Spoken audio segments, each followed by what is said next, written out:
আছো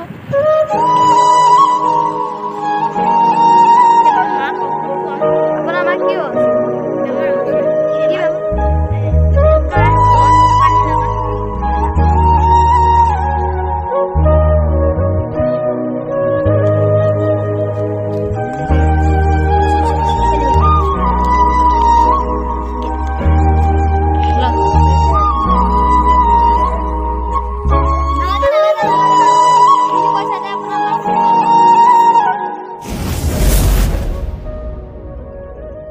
গাইজ আমি এতিয়া আৰু এজন দুখীয়া মানুহক সহায় কৰিবলৈ আহিছোঁ আৰু আমাৰ বাইকখন অলপমান দূৰত আছে তো এতিয়া আমি আৰু এজন দুখীয়া মানুহক সহায় কৰিব পাৰিলে ভাল হ'ব আৰু মোৰ এটা লগ আহিছে মোৰ সি অলপমান দূৰত আছে মই আপোনাক দেখুৱাই আছোঁ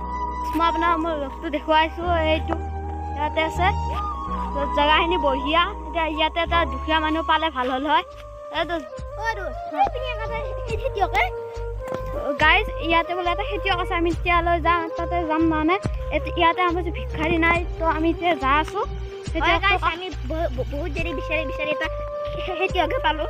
আমি এতিয়া খেতিয়কটো সিহঁতৰ পৰিচয় সুধিম আৰু সহায় কৰিবলৈ চেষ্টা কৰিম আপোনালোকে ভিডিঅ'টো শেষলৈ চাই থাকিব এইটো হৈছে খেতিয়ক ইমান সৰুতে খেতিয়ক কাম কৰিছে আৰু ইয়াতে এইবিলাক আসসালামু আলাইকুম ওয়ালাইকুম সালাম পিছে আপোনাৰ নামটো কি বিকি আপোনাৰ নাম আবাৰ খাব ভাল নে ভাল পিছে আপোনাৰ ঘৰৰ ভাড়া কোন কোন আছে আমাৰ আছে আব্বা নাই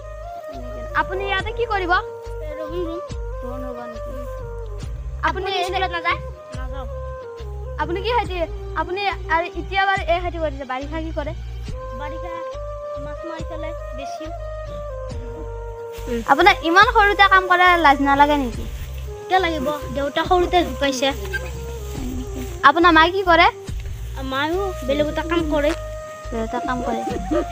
পিছে আমি যে আপোনাক কিবা সহায় কৰিব বিচাৰোঁ পাৰিব গৰীব মানুহ খেতি কৰে নালাগে নেকি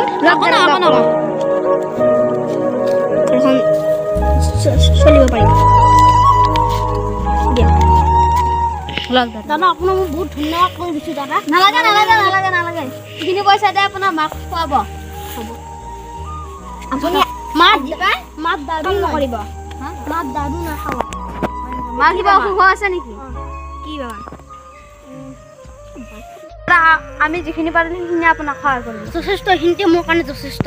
আপোনাৰ কাৰণে বহুত ধন্যবাদ এইখিনি পইচাৰে আপোনালোকে কি কৰিব এতিয়া মোৰ মাক ঔষধ খুৱাম আপোনাৰ মাক কি হৈছে বেমাৰ হৈছে কি বেমাৰ এই কাহ জ্বৰ পানী লগা আপোনাৰ মাক ক'ব আমাক যাতে অলপ দোৱা কৰি দিয়ে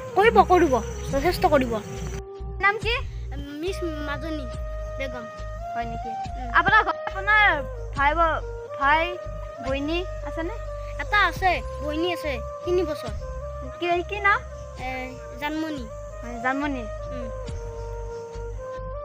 আপোনাৰ ঘৰৰ অৱস্থা ভালনে আছোঁ যেনেকৈ তেনেকৈ আল্লাহ ৰাখিছে আৰু আল্লাহ ৰাখিছে পিছে এতিয়া আমি যাওঁ আপোনাক বেয়া নাপাব দে যা ধন্যবাদ যাওঁ